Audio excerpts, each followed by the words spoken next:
Now, what's the name of your establishment, your building? Acomoda. Acomoda. This program is for the success of Acomoda. We want it to become international.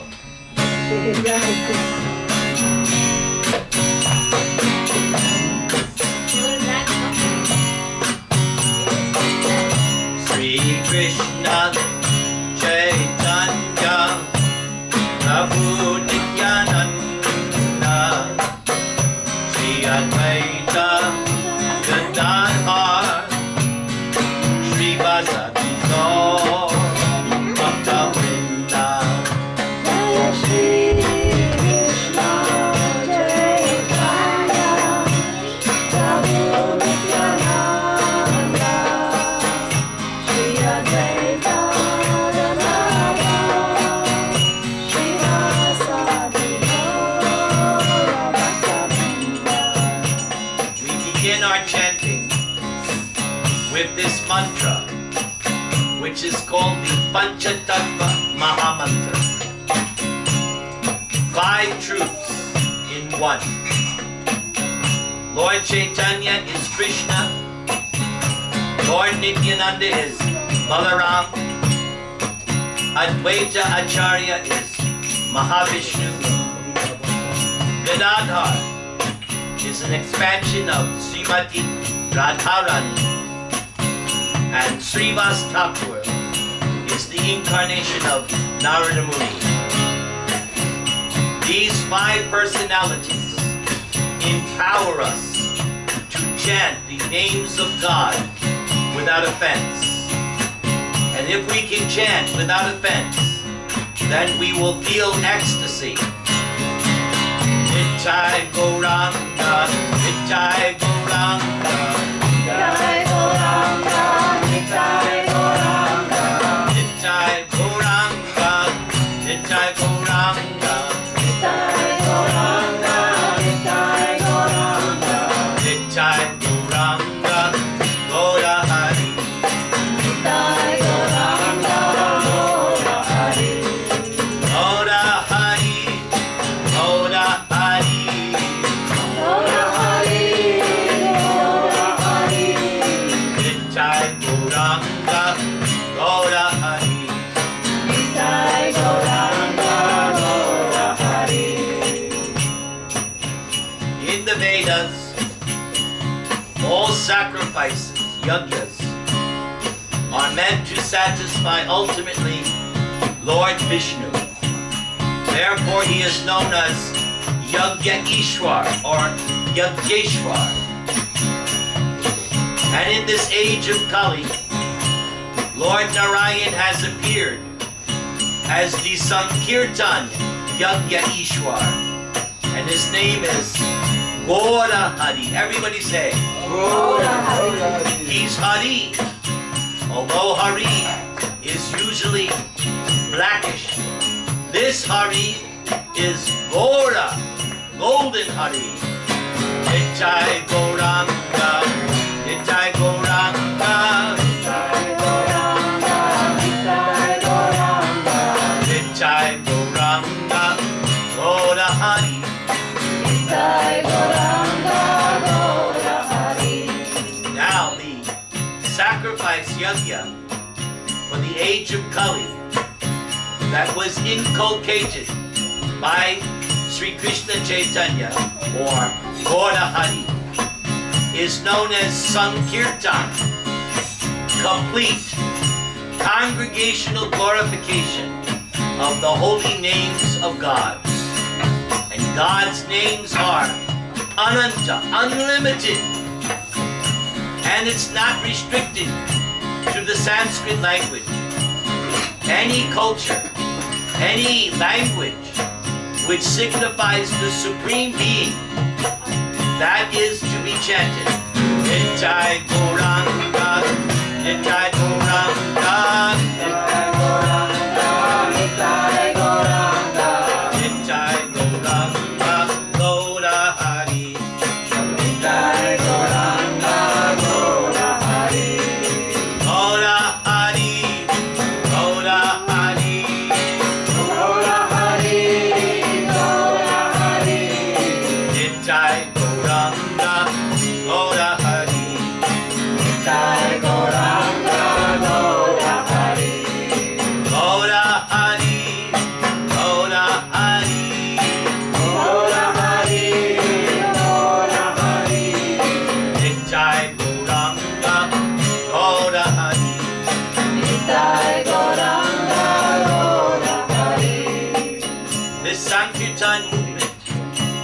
very easy process.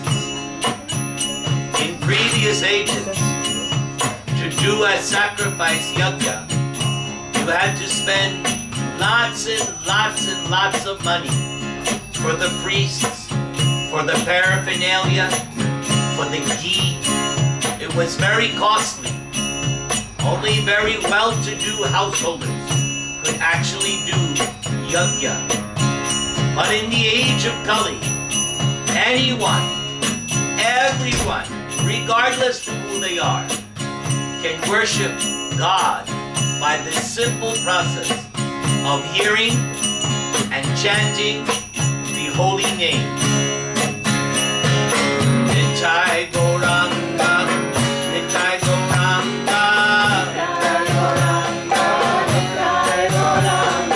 Nitai Gauranga, Gaura Hari, Nitai Gauranga, Gaura Hari, Gaura Hari, Gaura Hari, Gaura Hari, Gaura Hari, Nitai Gauranga, Gaura Hari.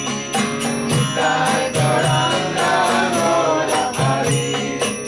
Now, Sankirtan is so easy that even if you don't have a musical instrument, still you can do Sankirtan.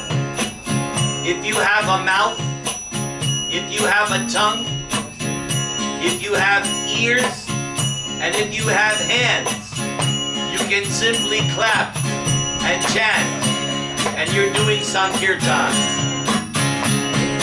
Nitai Gauranga, Nitai Gauranga, Nitai Gauranga, Nitai Gauranga, Nitai Gauranga, Gaura Hari, Nitai Gauranga, Gaura Hari, Gaura Hari, Gaura Hari, Gaura Hari, Gaura Hari, Nitai Gauranga, Gaura Hari. Nitai Gauranga, Gaura Hari. In previous ages, the recommended process of religion was different. In the Satya Yuga, the recommended process was meditation of Krishna in the heart. In the Treta Yuga, costly yajnas are sacrificed. In the Dwarapa Yuga, gorgeous worship of the deity in the temple. But in the age of Kali, things have become so easy. Susukam, Kartam Avyayam, easily and joyfully performed. Simply glorify Lord Krishna. Nitai Gauranga, Nitai Gauranga, Nitai Gauranga, Gaura Hari, Nitai Gauranga, Gaura Hari, Gaura Hari, Gaura Hari, Gaura Hari, Gaura Hari, Nitai Gauranga, Gaura Hari. Nitai Gauranga, Gaura Hari. And not only is Sankirtan easy, but is most feasible, because it doesn't matter you have taken your bath or not taken your bath. If you're inside or outside, you can be in the temple, out of the temple. There are no hard and fast rules. Anytime, any place, anybody can perform Sankirtan.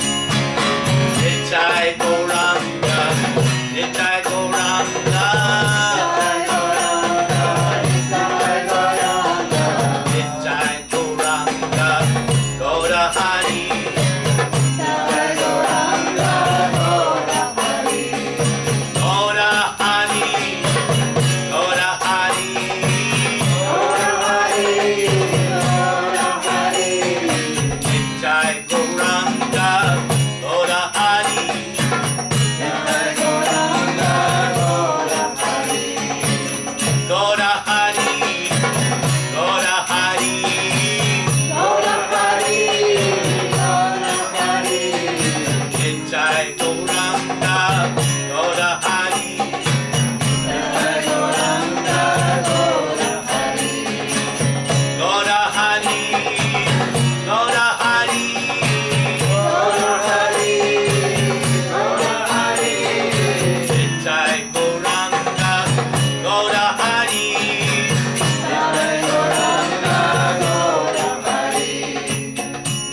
another amazing point about Sankirtan.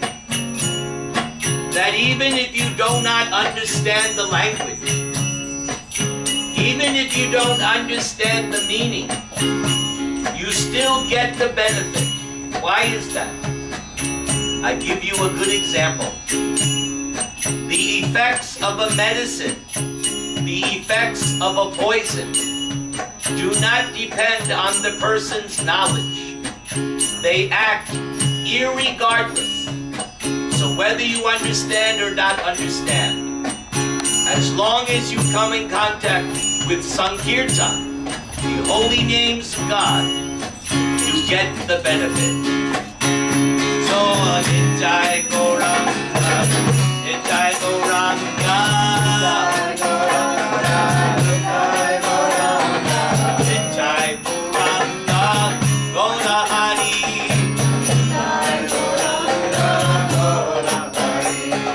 Gaura Hari, Gaura Hari,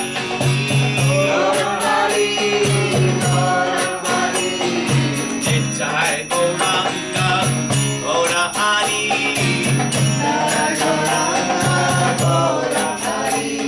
Now in Sankirtan, it is not dependent upon initiation. Whether you belong to another religion or you follow a different ideology or you come from a different culture, that doesn't matter. You can still perform Sankirtan. You don't have to join a club or a group. You just have to join. Nitai Gauranga, Nitai Gauranga, Nitai Gauranga, Gaura Hari,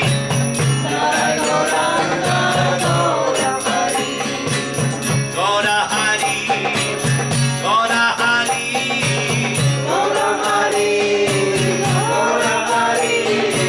Nitai Gauranga, Gaura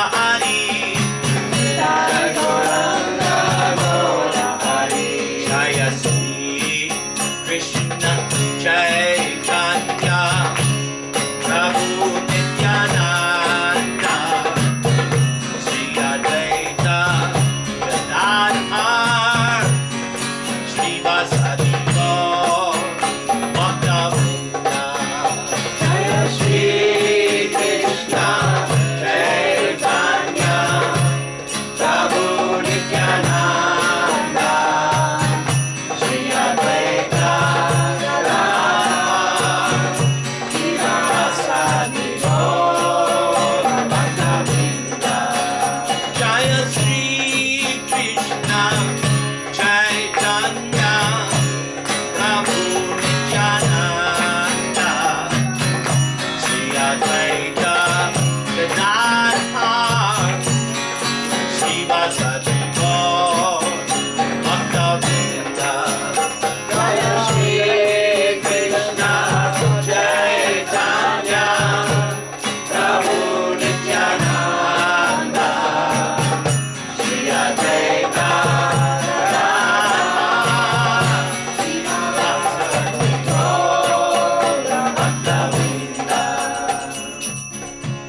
Lord Krishna was once speaking to one of his exalted devotees, Arjuna. O Partha, I am not in the temple. I am not in the yajnas. I'm not even in the spiritual world. Where am I? Wherever my devotees come together to chant in my glories. Therefore, he is here right now. Nitai Gauranga, Nitai Gauranga, Nitai Gauranga, Gaura Hari, Nitai Gaura Hari, Bo, Hari Bo, Hari Bo, Gaura Hari Bo.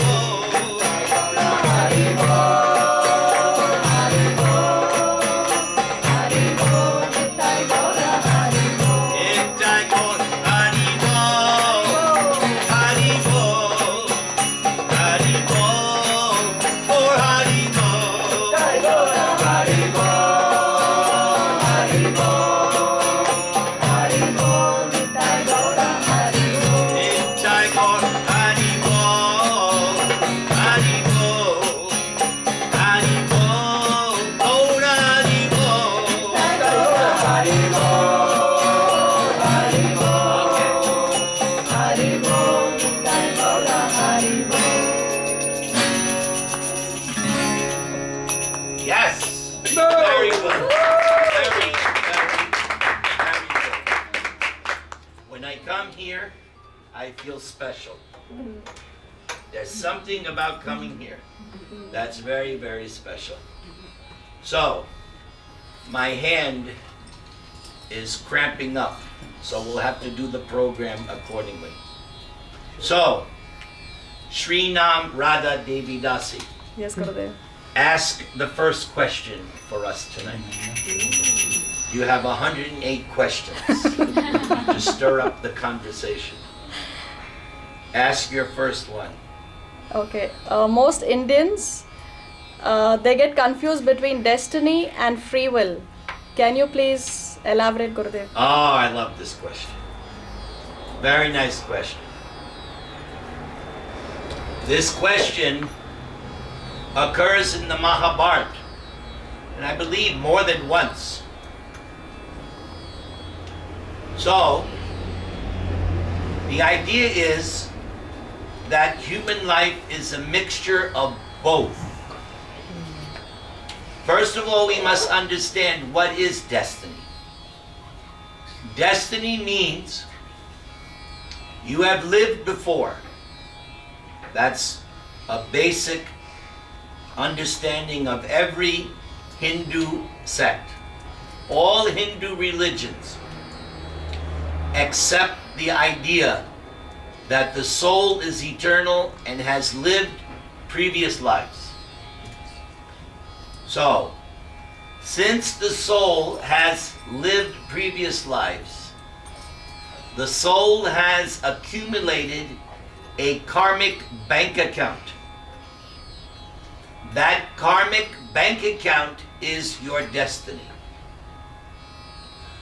So, in your life, in this particular life, you will get good and bad results based on your previous activities, because that's how the system works.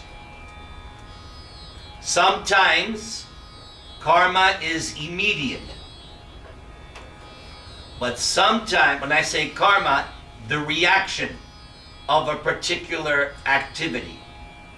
Sometimes you do a particular activity, good or bad, and there is immediate result. But other times, the activity may be good or bad, but the reaction may be delayed. It can come later in life or in a future life. Now, there is no way to know and calculate. That, my friends, we're not privy to. That's part of the mystery of life. So, in your life, all of our lives, reactions come about. Now, although reactions are coming, and not only that, by your choices in this life, you are also creating future karmic reactions, good or bad. Because according to Bhagavad Gita, the soul is always active. Even while you're asleep, how is the soul active? The mind. The mind still goes, still running. The soul by nature is active. So even in the present life, I'm creating a future scenario. So, even though karmic reactions from the past I have to undergo, what matters more is how I respond and what do I do with the current reaction. And that is where free will is everything. As Krishna says in the Bhagavad Gita to Arjuna, on that very special verse where Krishna tells Arjuna, "My dear Arjuna, I have told you everything. yete shasi tata kuru. Now, do what you think best. Krishna doesn't force Arjuna. Krishna told Arjuna, here is what will happen if you act in the mode of goodness, in the mode of passion, or in the mode of ignorance. But Krishna does not interfere with Arjuna's or our decision. The choice is up to us. So even when we get the results of our karma, we still have free will how to respond to that. And many times, when a person does not have transcendental knowledge, say he's responding to a bad reaction, a lot of times he does another bad reaction and therefore continues it on. But if you have transcendental knowledge, then when good things happen, when bad things happen, you first consider, what is the intelligent way to deal with this present situation? I will give a practical example in your case, since you are my host. So, if business is doing great, no problem. But if business is not doing good, then I'm not saying you, but I'm just using you as an example. So some people, when business is not going good, they think, maybe I should do something illegal. You understand? He's been faced, his business not doing good is obviously reaction to karma. Now, he has two choices. Act intelligently, or act passionately, or act stupidly. Those choices, that's up to him. He can act in such a way as, okay, things are not going good. What can I do to make things better in the future? But sometimes people go, no, I will do something dark. I will do something black. I will do something illegal. But what happens sometimes? You get caught. And now you've made it even worse. Or sometimes people try to cheat on the taxes. But sometimes they get caught. So, how you respond to good and bad reactions, that's your choice. And that's why it's important to study the scriptures. And Sri Nam Radha, what book is considered to be the essence of all scriptures in the Vedas? Bhagavad Gita? Bhagavad Gita, exactly. Bhagavad Gita is known as Gita-upanishad. It is the essence of all the Vedic knowledge. We don't have time to read all the Vedic knowledge, but that's all right. You just read Bhagavad Gita, study that, pretty much you'll know how to handle each and every situation in life. The mode of passion, something happens, you immediately react. Somebody cuts us off driving, right? You immediately react. That's the mode of passion. In America, they have a reaction in the mode of ignorance. A guy gets cut off, he pulls out his gun, shoots. Oh my God. The motive that happens in America happens in Los Angeles. Yeah, it's true. They call it road rage. And now, since guns have become the new god, Everybody's got a gun. In fact, now in America, how old is your son, the young one? 10. Now in some places in America, they're giving guns as gifts for the 10th birthday. Oh my God. Welcome to America. Guns have become the new deity. They don't worship God, they worship guns. Huh? A new deity? Yes. Hare Krishna. Hare Krishna. There's a story of this young woman. She's a gun advocate. Young woman, younger than you. It's there. She's proud of her guns. Her 4-year-old child shot her in the back. And now she might go to jail for being a bad parent. Yes, even a 4-year-old child can figure out how to shoot a gun. Welcome to America. So if you're thinking of going to America, you might want to stay here in Santiago. It's crazy. Mode of ignorance. Whereas in the mode of goodness, you don't react. Something happens, you think about it first. What would be the intelligent way to respond to a situation? That's the mode of goodness. Dealing, using your intelligence, guided by guru, by saintly persons, and by the scripture. All of us are dealing with karma, and all life is a series of tests. God is testing each and every one of us. I don't care who you are. You're a big guru, or you're a simple maid. Everybody's being tested. And how they respond to the tests determines whether they go up or go down.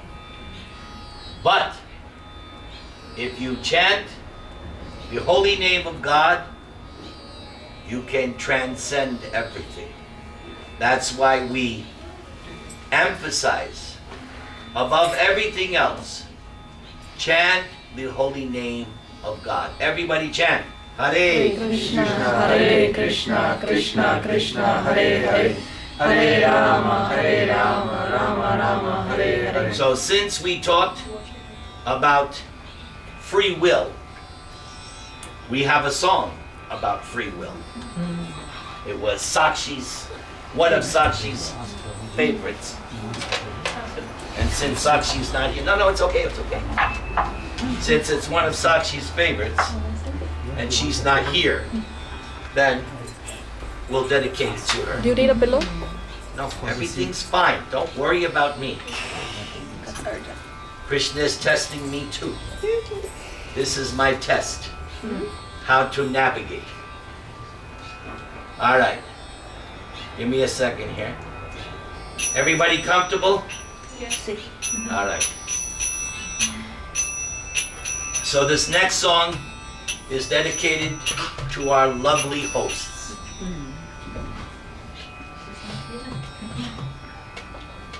I don't know what it is, but when I come here, I feel good. And I want to share my love with all of you, but to turn my neck all the way back, all the time. That's, I think, stay comfortable. Stay comfortable. That's him in the better seat. All right. Okay, let's do it. Oh, wait, that wrong key. I'm sorry. I didn't even notice. We don't notice. Yeah, but I do.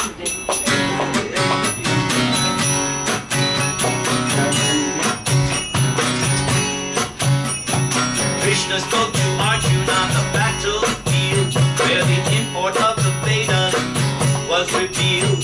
He told him that his duty was to stand and fight, gaining confidential knowledge. What was right, he leaves it up to you. What you wanna do, everybody, it's up to you. What you wanna do. One more time. It's up to you. What you wanna do. All right. Now this is the Easter weekend. So the next two verses are from the Bible. Now God said to Abraham, kill me a son. Abe said, man, you must be putting me on. God said, no. Abe said, what? God said, you can do whatever you want, but Abe, it's up to you. What you wanna do. Sing it too. It's up to you. What you wanna do. Everyone, it's up to you. What you wanna do. Now this Easter season,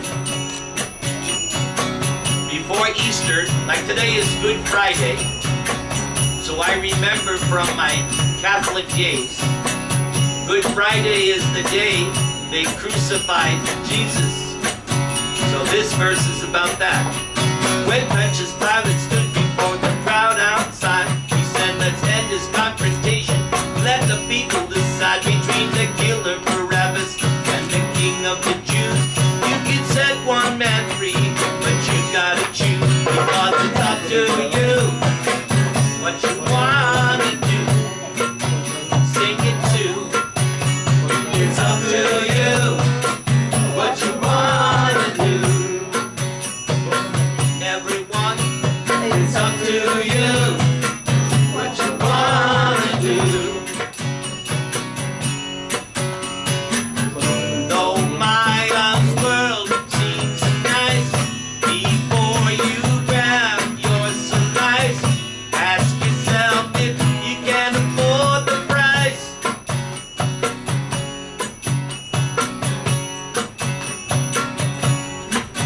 Well, people running round in circles every day, working like the devil just to make their pay.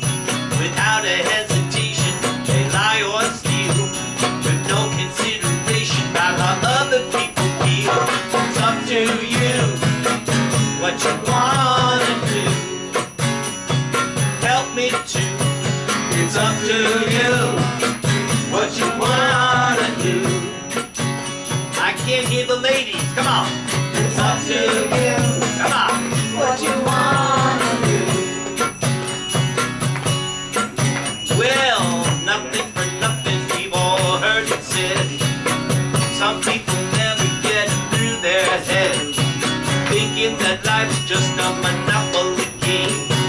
Cheats to win, they wind up going insane. And it's up to you. What you wanna do. I wanna hear Rob sing it too. It's up to you. What you wanna do. Hey, that's getting down and dirty. Everyone, it's up to you. What you wanna do. Though Maya's world seems nice, before you grab your slice, ask yourself if you can afford the price. Yeah. Alright, now we go, we bring it down. Let's keep the groove. Are you in the groove? Alright. Don't try to minimize this message of love. Prabhu. Don't underestimate the Lord up above. Prabhu. He's reaching out to you, you know you've all been told. Stop.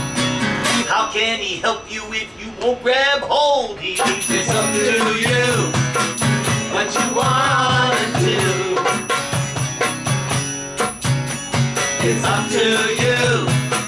What you wanna do. Now let's do the Sanskrit from where this verse comes from.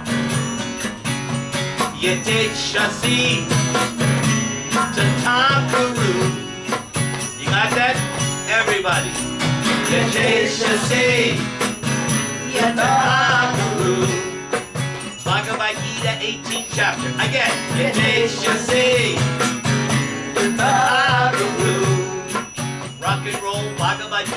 Come on. It takes you see. Now, we close the song. It's up to you. Now you say it. It's up to you. I say it, you say it. It's up to you. It's up to you. It's up to you. It's up to you. It's up to you. It's up to you. It's up to you. It's up to you. It's up to you. It's up to you. It's up to you. It's up to you. Come on. It's up to you. It's up to you. Yeah. Very good. Very good. Excellent, excellent. You never thought rock and roll could be spiritual. Okay, Srinam Radha, what's the next question in your repertoire?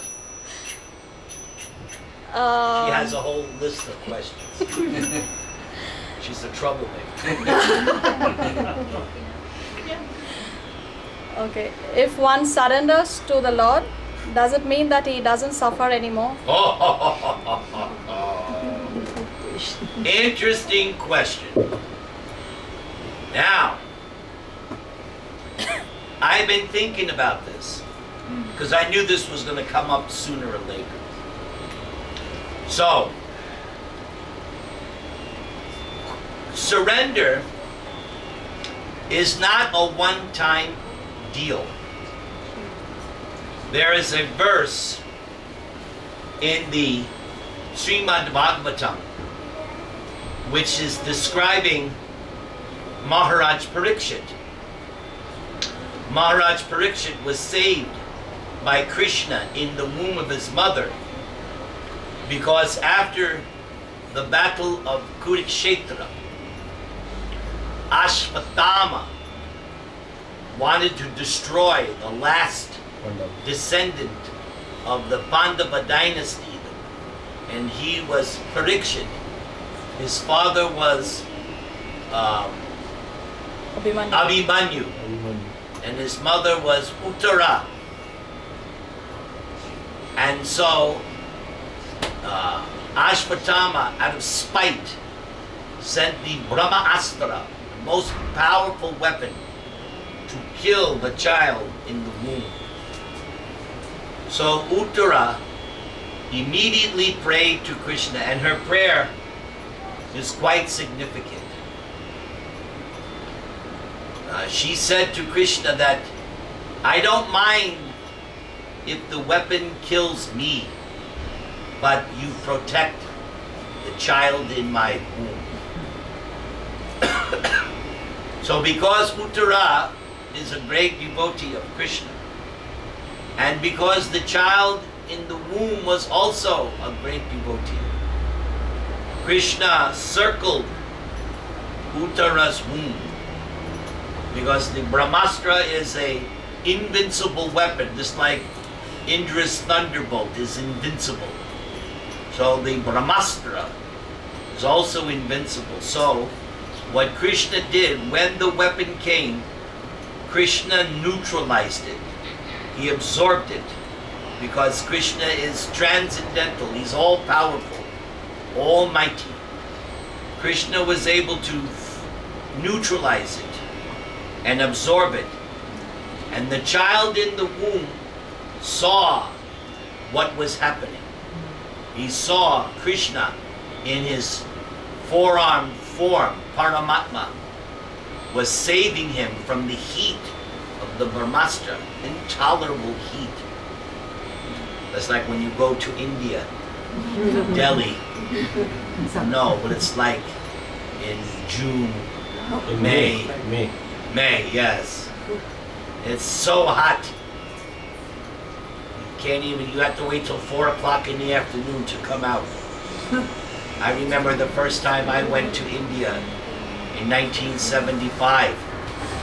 I arrived in June, and when I got off the plane and they opened the door of the plane, this heat just came in like, welcome to India. And I was like, whoa, what a culture shock. So the Brahmastra is intolerable heat. So Maharaj Parikshit, the rest of his life, was always looking to find that person who saved him in the womb of his mother. And that's why his name, Parikshit. He was always examining. Are you the one that saved me? Are you the one? Are you the one? He was always investigating. So there's this verse describing Maharaj Parikshit. And it says that he was always consciously surrendered to Krishna. So surrender is not one time, I've surrendered, now my business is done. Surrender is moment to moment. I'll give you a practical example. When you get married, it's not that, okay, I loved you one time, now go away. No, a marriage is a day-to-day commitment, a day-to-day surrender. Sometimes you don't feel like it, but because you love the other person, even though you don't feel like it, you make them dal rice chapatis. Or even though you don't feel like it, you go to the office to maintain the family.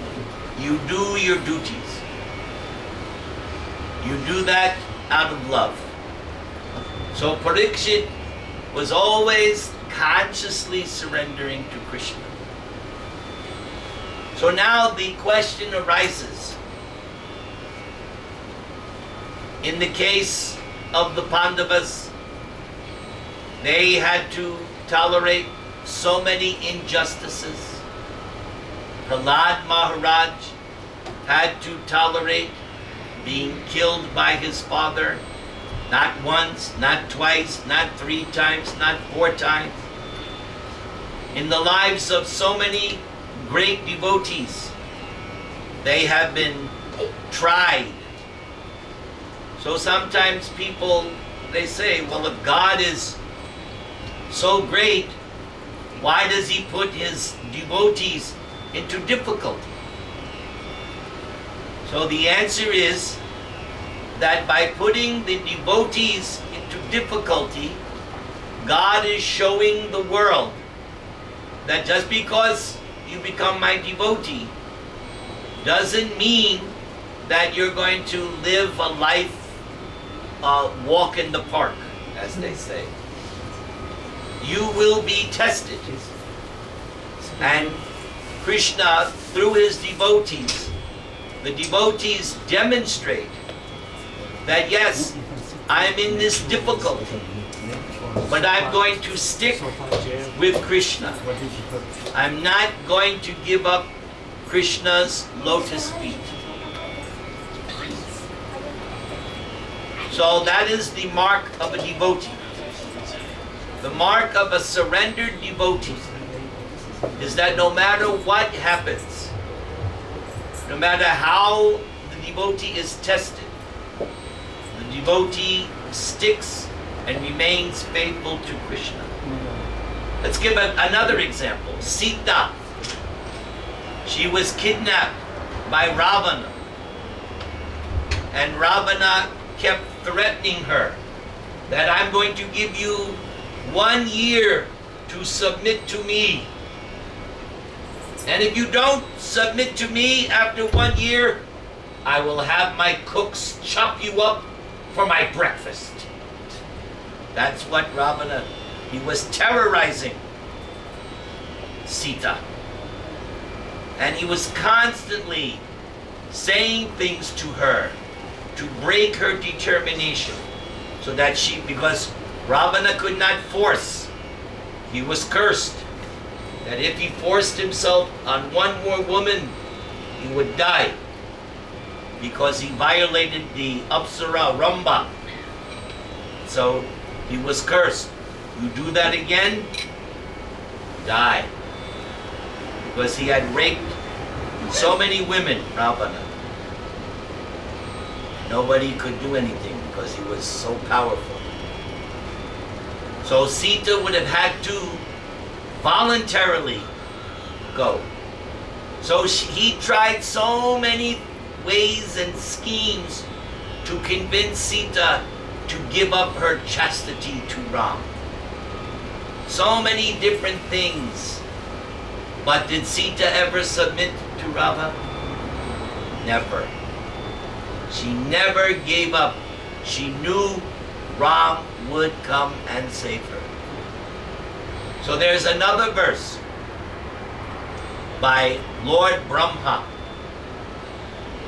Lord Brahma teaches us how to be a devotee. When Lord Brahma was offering prayers to child Krishna, because Brahma had tried to play a trick on Krishna, but Krishna played a trick on Brahma. And so Brahma realized, I have made a big boo-boo. I have made a big offense. So Brahma came with his four heads. He was crying. And he bowed down to Krishna, asking forgiveness. And he offered prayers. So one of his prayers, Brahma said to Krishna, your devotees, what makes them so great? What makes them so great is that even though bad things happen to them, this is how your devotees think. That sometimes devotees, they get sick. Sometimes they lose things. Bad things happen to devotees, to Krishna's surrendered devotees. But what's the devotee's attitude? The devotee's attitude is, I deserve far more. Krishna is only giving me a little love tap. I deserve far worse for all the sins I've done for hundreds and hundreds and thousands of lifetimes. I'm getting this. Krishna is just giving me a little slap. So Brahma says the devotee in all kinds of bad situations simply tolerates, because the devotee knows if I tolerate and I remain fixed with Krishna, the word used, daya bhak. Daya bhak means inheritance. What is the devotee's inheritance? $1 million? Who knows the devotee's inheritance? You don't know? Love of God. Before that, Mercy. you go back